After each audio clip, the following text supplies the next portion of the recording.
উত্তরের জেলা নওগাঁ, গাইবান্ধা, জয়পুরহাট, লালমনিরহাট, চুয়াডাঙ্গায় তীব্র শীতের প্রভাবে জনজীবন থমকে গেছে।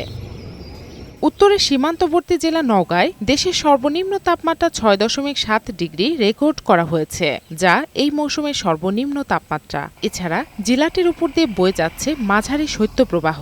উত্তরের হিমেল হাওয়া ও ঘন কুয়াশায় বিপর্যস্ত জনজীবন। তাপমাত্রার পারদ ওঠানামা করছে ৬ থেকে ১১ ডিগ্রির ঘরে। তবে আজ সকাল ৮টার দিকে সূর্যের দেখা মেলায় জনজীবনে কিছুটা স্বস্তি ফিরেছে।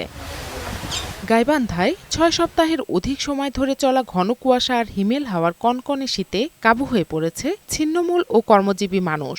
হিমেল বাতাসের সাথে সন্ধ্যা থেকে সকাল পর্যন্ত বৃষ্টির মতো ঝরছে কুয়াশা। দিনের বেলাও গাড়ি চলছে হেডলাইট জ্বালিয়ে। কাজ তো একবারেই বন্ধ ঠান্ডার জন্য।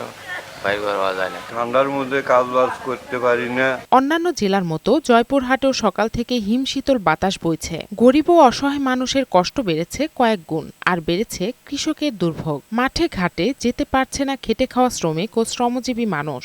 গবাদি পশু নিয়েও মানুষ অনেক বেশি বেকায়দায় পড়েছে। লালমনিরহাটেও অব্যাহত রয়েছে শৈত্যপ্রবাহ।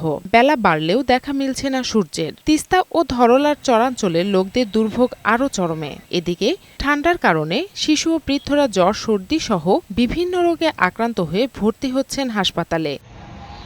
চুয়াডাঙ্গায় সকাল ৯টায় সর্বনিম্ন ৭ ডিগ্রি সেলসিয়াস তাপমাত্রা রেকর্ড করা হয়েছে। চলতি শীত মৌসুমে এটি জেলার সর্বনিম্ন তাপমাত্রা বলে জানিয়েছে আবহাওয়া অফিস। জেলার উপর দিয়ে মৃদু থেকে মাঝারি ধরনের শৈত্যপ্রবাহ বয়ে যাচ্ছে। আগামী কয়েকদিন এই শৈত্যপ্রবাহ অব্যাহত থাকতে পারে বলে পূর্বাভাস দেওয়া হয়েছে। চুয়াডাঙ্গা সদর হাসপাতাল সহ বিভিন্ন স্বাস্থ্যকেন্দ্রে শিশু ও বয়োবৃদ্ধ রোগীর ভিড় বাড়ছে। সদর হাসপাতালে প্রতিদিন বহির্বিভাগে ৪ থেকে ৫০০ রোগী সেবা নিচ্ছেন। জান্নাতুল ফিরদাউস কণা, বৈশাখী সংবাদ।